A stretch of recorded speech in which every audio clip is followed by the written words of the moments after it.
ఈ గొడవ ఏంటి సార్?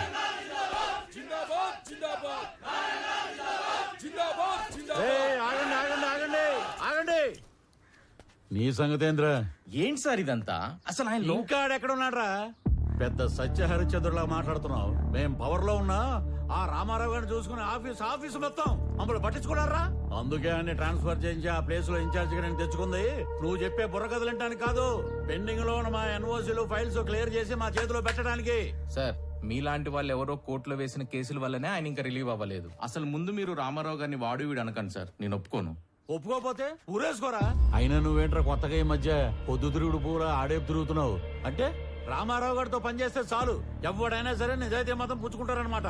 ఇవన్నీ కాదురా, ఇప్పుడే ఫైల్స్ క్లియర్ చేయలేదనుకో నిన్ను ఆఫీసుని మొత్తం తగలెట్టి బూడిచ్చేసి తీసుకెళ్దామని చెప్పి మంది మార్పులంతో వచ్చా. సార్ ఏంటి సార్ ఇదంతా? రే ఆడ మీద పెట్రోల్ పోయండి. ఇప్పుడు అవుతారా పనులు? ఈ ఎడంకన్ను కొట్టుకున్నప్పుడల్లా నేను నేల కతుక్కున్నాను రా, ఏదో జరగబోతుంది.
మీరు ఎవరో ఏ పార్టీయో నాకు అనవసరం.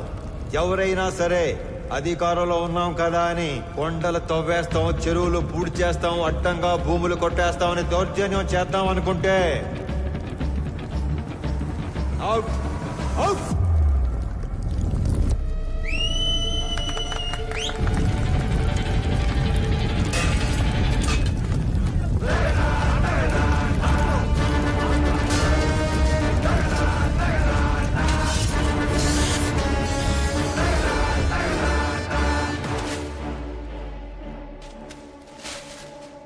రామారావు కేసుకి సంబంధించిన అన్ని రిపోర్ట్స్ నేను చదివాను, బట్ సమ్మరీ మీ ద్వారా విందాం అనుకుంటున్నాను.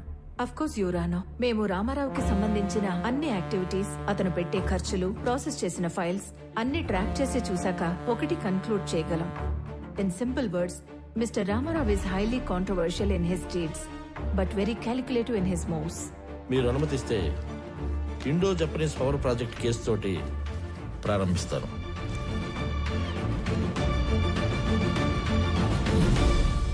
నేను కలెక్టర్గా సేవలో ఉండగానే భారత ప్రభుత్వం నిర్మించబోతున్న ఒక అణు విద్యుదుత్పత్తి కేంద్రానికి అంకురార్పణ జరపడం నాకు చాలా సంతోషంగాను కొంచెం గర్వంగాను ఉంది. మన ప్రభుత్వం చేసిన 3200 ఎకరాల భూసేకరణ ఈ విజయానికి కారణమైతే స్పెషల్ కలెక్టర్ రామారావు గారి చొరవ ఔన్నత్యం వల్లే ఇది సాధ్యమైంది అన్న సబబు.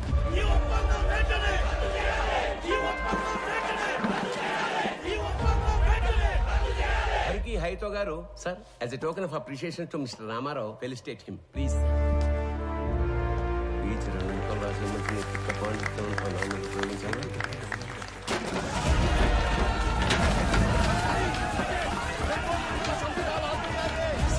ఏమైంది? వెనక్ గేట్ నుంచి కంపెనీ వాళ్ళు లోపలికి వచ్చినట్టు రైతులకు తెలిసిపోయింది సార్. అందరూ బార్కెట్ దాటి లోపలికి వచ్చేస్తున్నారు.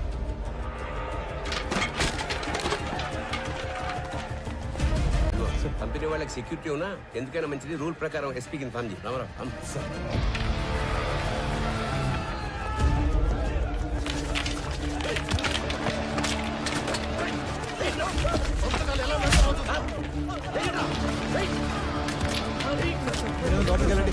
తీసుకెళ్ళండి వెళ్ళండి, లోపలికి వెళ్ళండి.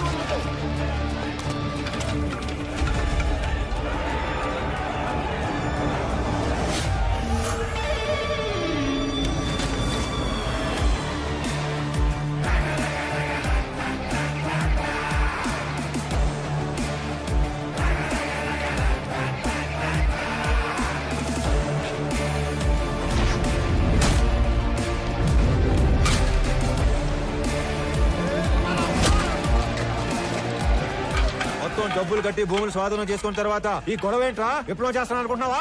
అవును, విప్లవమే. దున్నే ప్రతి రైతు నిత్య హరిత విప్లవం చేపట్టే నీలాంటి వాళ్ళు రోజు మేము పెట్టింది తిని మా మీద పెత్తనం చెలాయిస్తున్నారు. ఏందిరా పెద్ద పెద్ద మాటలు మాట్లాడుతున్నావు? అయింది ఏదో అయిపోయింది, అందరూ బయటకు వెళ్ళండి. వెళ్ళమండి.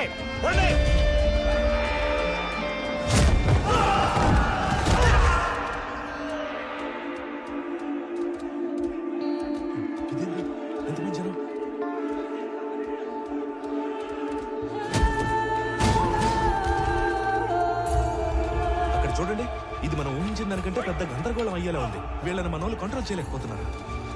వెంటనే ఎమ్మెల్యే గారికి ఇచ్చిద్దాం. పదండి పదండి.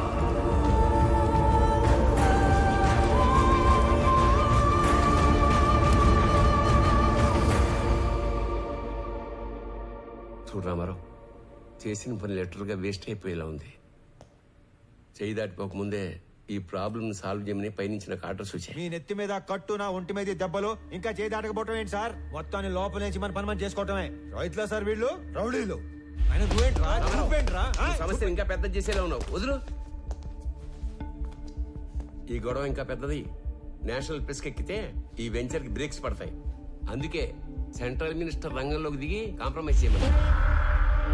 ఈ ప్రాజెక్ట్ లో మా హైకమాండ్ కి ఇండైరెక్ట్ గా షేర్ ఉందయ్యా. ఈ రోజు ఆ అగ్రిమెంట్ అవ్వకపోతే పార్టీలో నన్ను పక్కన పెట్టేస్తారు. సార్ లాస్ట్ మినిట్ లో ఇంత హంగామా చేసి బ్లాక్ మెయిల్ చేయడానికి వచ్చారు సార్ వీళ్ళు. రామారావు, మనం కొన్నది ఎకరం 7 నుంచి 8 వేలకి. కానీ ఎంఓయూలో ఎకరాకి 40,000 డిక్లేర్ చేశాం. అంటే రూపాయి పెట్టకుండా ఢిల్లీ హైకమాండ్ బినామీలకు 20%, మన గవర్నమెంట్ కి 30% షేర్ వస్తుంది. అందుకే కొంత అఫీషియల్ గా కొంత అన్అఫీషియల్ గా డబ్బిచ్చి రైతులను ఒప్పించి ఇష్యూ క్లోజ్ చేద్దాం అనుకుంటున్నాం. నువ్వు ఇంటికెళ్ళు, రైతులతో మేం మాట్లాడతాం. నువ్వుంటే కోపాలు ఇంకా పెరుగుతాయి. నువ్వు వెళ్ళు రామారావు. ఆ రోజు అర్ధాంతరంగా రామారావుని ఇంటికి పంపించి రైతులందరికీ ఎకరానికి 20,000కు పైగా డబ్బు కట్టి ఎంఓయూను ముగించారు. కొన్ని రోజుల తర్వాత ఎమ్మెల్యే సత్యనారాయణ గారికి రామారావు మీద అనుమానం వచ్చింది. ఎంఓయూలోని కాన్ఫిడెన్షియల్ రేట్స్ రైతులకు చెప్పి వాళ్లను రెచ్చగొట్టి రామారావే తిరుగుబాటు చేయించాడని కేసు పెట్టారు. అనుకున్న దానికన్నా ఎక్కువగా రైతులకు చెల్లించిన 7 కోట్ల రూపాయల పరిహారంలో రామారావు కమిషన్ తీసుకున్నాడని కూడా కేసు పెట్టారు.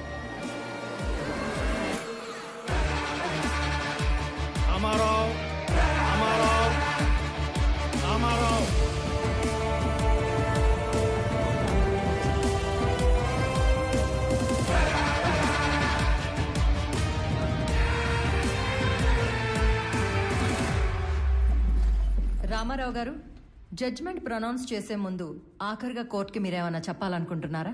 Thank you for asking your honour. నేను చేసిన తప్పు అయితే నేను చేసిన దానికన్నా 10 ఎక్కువ పెట్టుంటారు వీళ్ళు మీ ముందు. అదే నేను చేసిన మంచి అయితే చేసిందంతా వాళ్ళ మనసులో పదిలంగా పెట్టుకొని ఉంటారు. అంతకంటే చెప్పుకోవడానికి నా దగ్గర ఇంకేమీ లేదు యువర్ ఆనర్. అభియోగం మోపబడ్డ 17 కేసులలో 3 కేసులు క్లిష్టమైనవి కావడం వలన ఒక ఫ్యాక్ట్ ఫైండింగ్ కమిటీని కోర్టు ఏర్పాటు చేసింది. ఈ కేసులకు సంబంధించిన నిజానిజాల్ని నిర్దేశించి ఒక కామన్ ఆర్డర్ కింద తీర్పు ఇవ్వాలని ఈ కోర్టు నిర్ణయించింది. అన్ని కేసుల పూర్వాపరాలు పరిశీలించి కమిటీ ఇచ్చిన రిపోర్ట్లని పరిగణలోకి తీసుకున్న పిదప సబ్ కలెక్టర్ బి రామారావు గారి మీద మోపబడ్డ ఏ ఒక్క అభియోగం నిరూపణ కాలేదని ఈ కోర్టు తీర్మానించింది. ఆన్ ఎ పర్సనల్ నోట్, ప్రతి ప్రభుత్వ ఉద్యోగి పదవీ స్వీకారం చేసేటప్పుడు ప్రమాణం చేసే ఓత్ ఆఫ్ ఎలిజియన్స్ ని రామారావు గారు 100కి 100 పాళ్లు గుర్తు పెట్టుకుని పాటించినట్లు కనిపిస్తుంది. అధికారం అంటే సేవతో కూడిన బాధ్యత అని అర్థం చేసుకుని అతను చేసిన కొన్ని పనులు బియాండ్ డ్యూటీలా ఉన్నా న్యాయపరంగా ఉన్నట్లుగా నమ్ముతూ అతని మీద ఉన్న అన్ని అభియోగాలని కోర్టు కొట్టివేస్తూ తీర్పు ఇస్తుంది.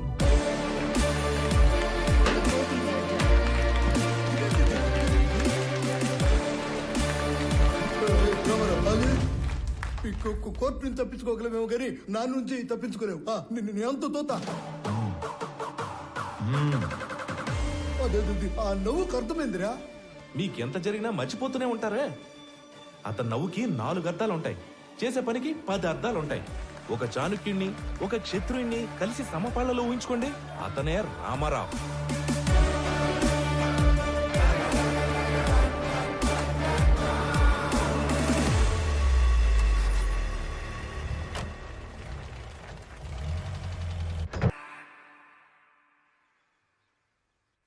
ఇదేంటి మావయ్య, మీ సామాన్లు తక్కువగా ఉన్నట్టున్నాయి? అంటే 2-3 రోజులకే కదా అని. అంటే మిగతావన్నీ ఆయన ఊరు పంపించేస్తారు బాబు.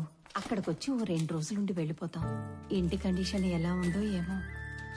మీరు ఎక్కడికి వెళ్తలేదు మావయ్య, అక్కడే మన ఇంటి వెనకాల ఒక ఇల్లు ఖాళీగా ఉంది. నాతో మాట్లాడమని చెప్పాను, మీరు మాతో వస్తున్నారు. మీరు కూడా మా గుమ్మ సముద్రం వాస్తువులు అయిపోతున్నారు. ఇకపై మనందరం కలిసే ఉండిపోతున్నాం. మీకు ఎలా థ్యాంక్స్ చెప్పాలో తెలియట్లేదు అల్లుడు గారు. మీ ఇద్దరు లేకపోతే మేము అల్లాడిపోయేవాళ్ళం.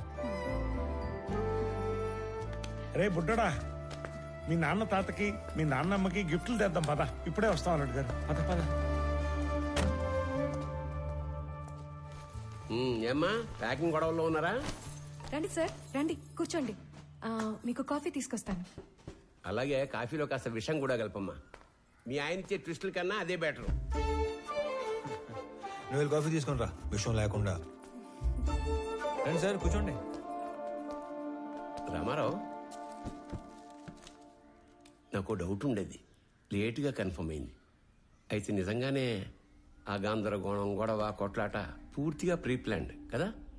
సార్, లోపల ఉన్న మీకు తెలిసింది ఒకటైతే బయట జరిగింది మాత్రం మరొకటి.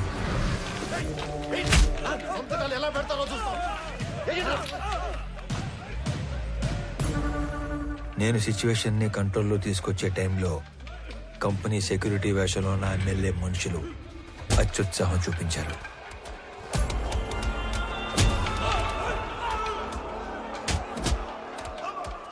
రైతుల మీద చెయ్యేస్తే చూస్తూ ఊరుకుంటానా సార్?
ఎందుకు?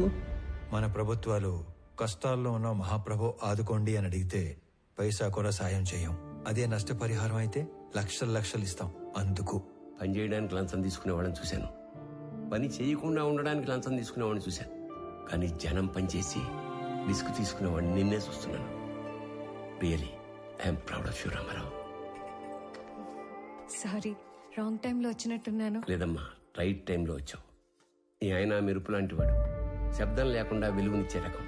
సొంత ఊరికి వెళ్ళాక కూడా అతను అలాగే మెరవనివ్వండి. మీ ఆయనకి ఇడియోపతిక్ ఇన్సోమ్నియా, అంటే చేసే పని పూర్తిగా పూర్తయ్యే వరకు నిద్ర పట్టదు. అతన్ని నిద్రపుచ్చే ప్రయత్నం చేయొద్దు. అతను మెలుగుగా ఉండడం జనానికి చాలా అవసరం. ట్రాన్స్ఫర్ ఆపలేకపోయాను, సారీ.